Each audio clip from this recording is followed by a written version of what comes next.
Hi guys, I'm Erin and welcome back to the Recirculation Revolution movement, where I educate and share alternatives to fast fashion and teach you guys how to live sustainably and consciously through your wardrobe. If you don't already, make sure to follow my TikTok and Instagram where I share more videos and content, and I also have my own website where I blog and write about the importance of sustainable fashion. And if you're looking to shop secondhand, make sure to check out my depop. In my last video, I made sort of a beginner's handbook to selling on Depop, but in this video, I'm going to be going more in depth and sharing more tips and tricks on how you can further grow your Depop business by increasing shop exposure, sales, and reputation. I'm going to be covering many topics in this video, but just a disclaimer, I'm not like a top seller on Depop or anything. This is just information that I've learned over the years, that what I find personally works well for me and what I observe works well for other people too. I have around over 400 sales on Depop and over 200 5-star reviews, so I definitely have a grasp on how Depop works, but I'm also still learning and trying to figure out new ways to grow my shop. The first topic I want to talk about is customer service. I feel like this might be the most important thing that you could have for your shop, and I think it's really important to be professional and courteous when you're dealing with customers. One thing that I notice a lot of shops lack is being communicative. A lot of the shops that I've noticed don't reply to their customers, like if they're asking for measurements or try-ons, and like I know this stuff is a lot of work, like you have to go out of your way to get the item, take the measurement, or put it on, take a picture, try it on, but this is ultimately how you get sales, and I feel like the amount of work that you put into your shop is the amount that you're going to get out of it. So obviously if you're going to be lazy and not reply to your customers or anything, you're not going to get any sales, because people are going to lose interest because they don't know if these items will fit them or not. So I think that's really important, and also I think it's really important to turn on your notifications, so that way when someone asks a question, you can respond to them quickly, because a lot of the times when you take too long to respond, people usually change their mind, or they found a better alternative, a cheaper price, someone else to buy from. So if you really want to sell fast, I feel like this is really important to keep in mind.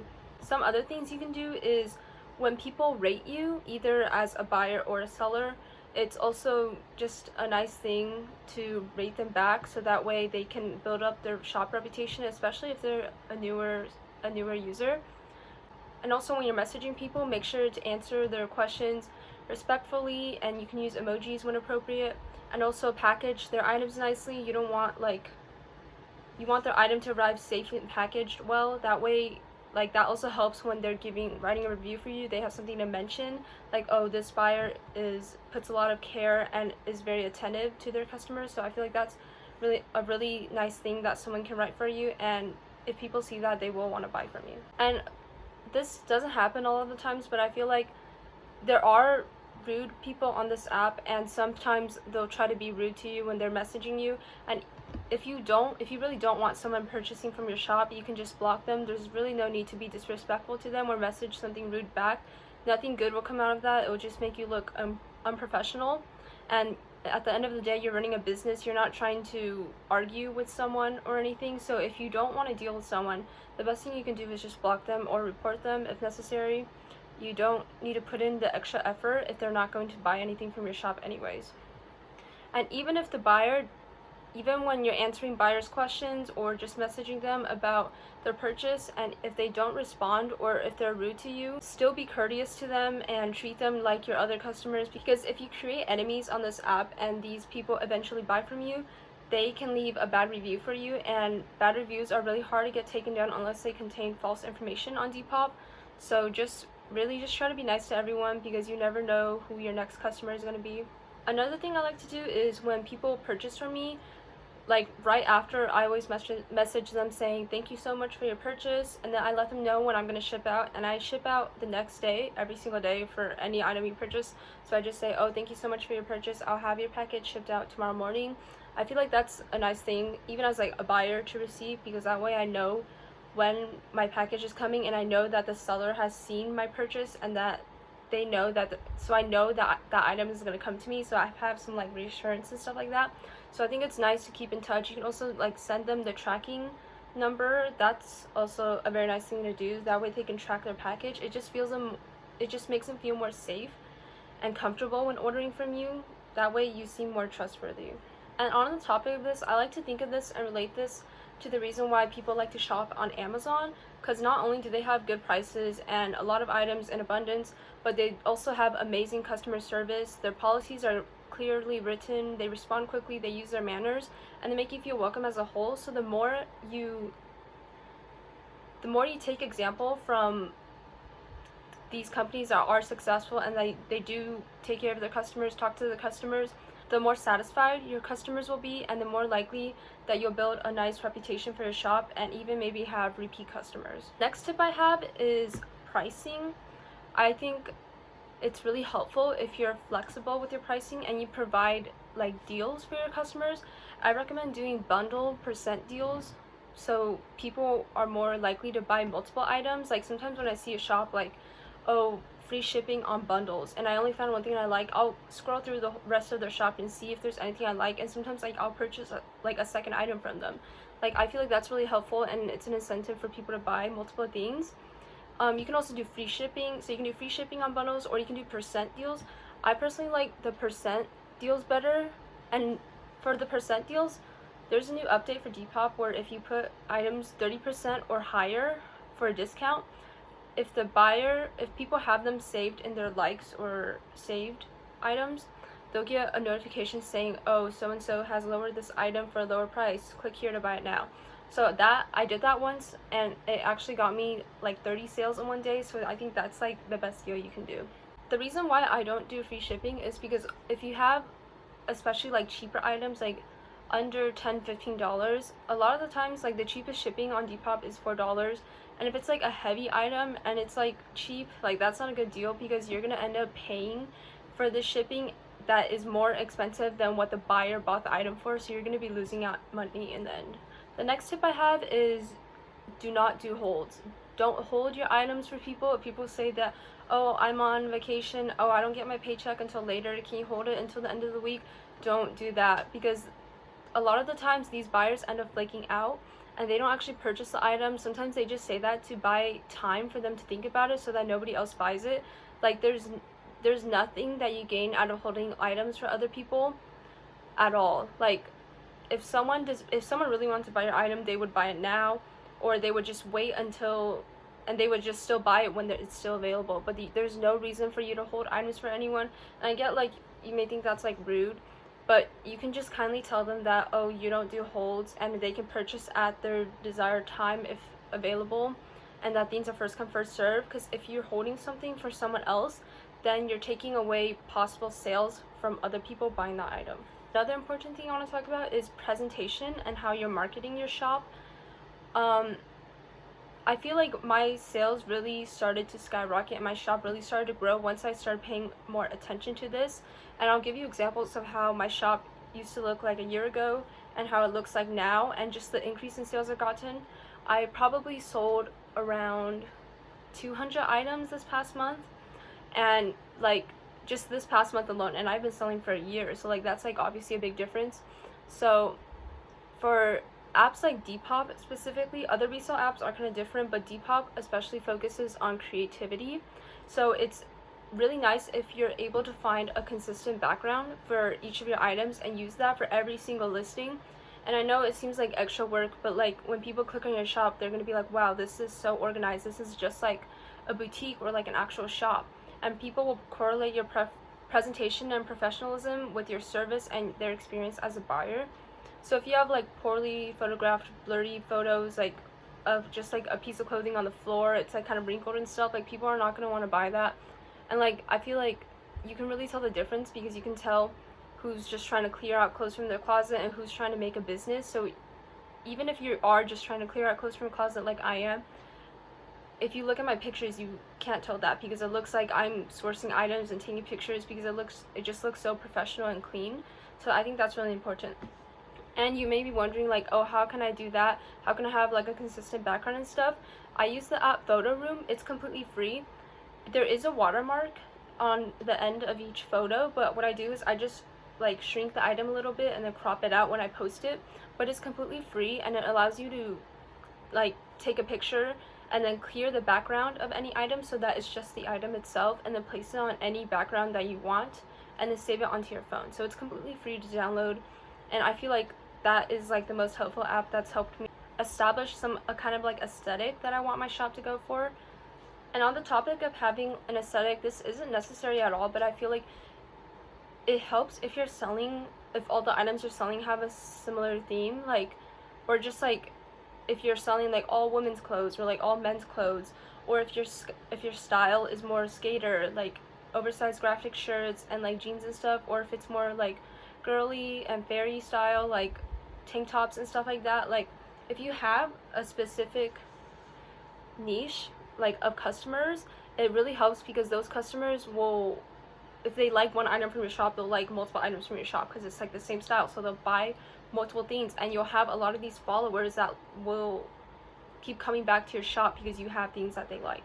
This is probably commonly known, but it's really important to refresh your listings. Like if you don't know what that is, you go to your listing, and then you, on the bottom, you click edit, and then you click save. You don't have to actually edit anything on your listing, but it's just like a way of bringing your items back to the top in the search feed. And this is really important. I know some people say like, oh, like they only do it like a few times a day, but like try if you can. If you have like a lot of stuff, I know like that's not manageable, but if you have like less than 50 things, less than 100 things, I would try to refresh like every hour, or at least like every 2 hours if you can, and especially at peak times. So there are peak times for Depop, and everyone says it's different, but mainly for me, I noticed that it's around 5 to 9 p.m. Eastern Standard Time. And then I always try to refresh right when I wake up, at lunchtime, and right before I sleep, always. That way sometimes sales will roll in overnight if people are browsing on their phones overnight, and sometimes you can wake up to like new orders. Another thing that's important is to post consistently. So say you have like 100 items to photograph, you don't want to post like all those 100 items in 1 week.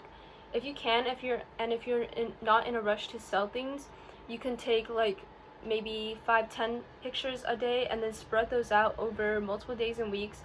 That way, if you have followers for your account, they'll see new stuff posted every day, and the more items you have and the more eyes you have on your shop, the more potential customers you have, that because more people are looking at your shop. Another tip I have that is not necessary but I feel like helped me a lot is to write handwritten notes for every single order. So when someone orders from you and you're packaging up their item, I always put in what they ordered, the shirt they ordered or whatever, and then I get like a little piece of note. It could literally be a sticky note, and I just write, thank you so much for your purchase. I say something like, I hope you love your item, and I say, if you like the purchase, I would really appreciate it if you left a review for my shop. And I feel like this is just an extra serves as an extra reminder when people receive your package, like, oh, like they left a handwritten note. Like I know many big companies don't write handwritten notes since they have so many orders, but like to receive a handwritten note from a small shop, like they know that you put in the effort and time into their order, and it just feels a lot nicer to receive, and people will write good reviews for you and mention this in their reviews. And speaking of reviews, every time an item is delivered, so I always check the status of my buyer, each package that I ship out, and then once it says delivered at their mailbox, that same day I always leave a review for the buyer saying, thank you so much for your purchase, I hope you love the item. And I always say something like, if you're welcome to come back to my shop anytime for a 10% off discount, which is just like a returning customer discount, because obviously I want people to purchase from me again, and this is like my gift of thank you for purchasing from me, and you're always welcome back, and I'll give you like a discount or a deal. So that helps with repeat customers.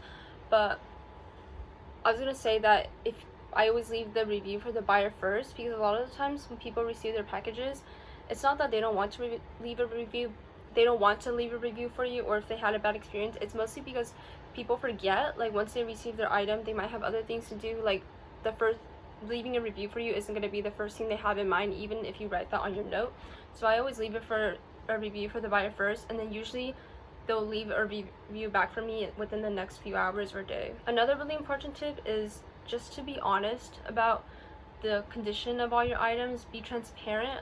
If there's a hole or rip or stain, it doesn't matter if it's like super small, like unnoticeable, like they wouldn't even see it, or if it's like huge, like you really need to tell them in the description, because this protects you from people filing disputes against you through PayPal or Depop saying, oh, your item is not described, and then usually Depop sides with the buyer. Depop and PayPal both usually side with the buyer, so the seller isn't as protected as the buyer. So if they do say like, oh, like you didn't say there was a stain, but there's a stain here, like they'll probably take the money that you earn and give them a full refund. And you may think that flaws deter buyers from buying from your shop, but I feel like a lot of people actually don't mind, especially if it's vintage. Like if it's an older item, people understand that like obviously it's not going to be in brand new clean condition, and if it's not noticeable, a lot of people don't mind and they'll just buy it, or it's like easily fixable, like if there's a small stain or rip. The last tip that I have is to give out measurements. This is so important, I feel like, because I used to not do this, but recently when I started selling again last month, I started putting measurements, especially for pants.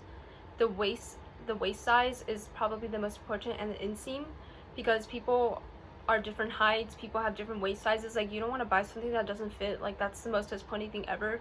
Like you want your customers to be happy, and the customer obviously wants their item that they purchase from you to fit. So if you can give out measurements, or if you don't have a measuring tape or something, it also helps if you try on the item and then post a picture of your try on and then include your measurements so people can have like an idea of how, if this will fit them or not. And speaking of try on pictures, a lot of people say that modeled pictures sell faster and then flat lay pictures that aren't tried on. And I've tried both before, but I definitely feel, although flat lays are easier to take pictures of, I feel like modeled pictures definitely do sell faster. I had these two tank tops up that I tried on, and those were like the only items I ever tried on, but both of them sold within the week that I put them up for, and like people didn't offer like a lower price or anything. Like they just sold for the original price I put up. So it really helps for people, because it's a lot different to see an item just laying on the floor compared to what it looks like on a person. So even if you don't want to try things on, or if some items don't fit, if you have a mannequin and you're able to put these items on the mannequin, that really helps for the buyers to get a visual view of how the item might look on them. Thank you guys so much for watching. I really hope these tips or tricks were somewhat helpful, or maybe something that you've never tried before that you can now try for your own Depop shop. And as I mentioned earlier in the video, make sure to check out the links below and all my other social medias where I'm posting some creative fashion ideas that are still sustainable and just some interesting stuff if you're interested in introducing more sustainability into your lifestyle. So be sure to check that out. Thank you so much for watching.